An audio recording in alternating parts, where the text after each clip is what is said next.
وتوكل على الحي الذي لا يموت وتوكل على الحي الذي لا يموت وسبح بحمده وكفى به بذنوب عباده خبيرا الذي خلق السماوات والأرض وما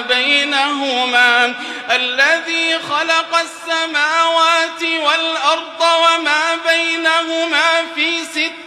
أيام ثم استوى على العرش الرحمن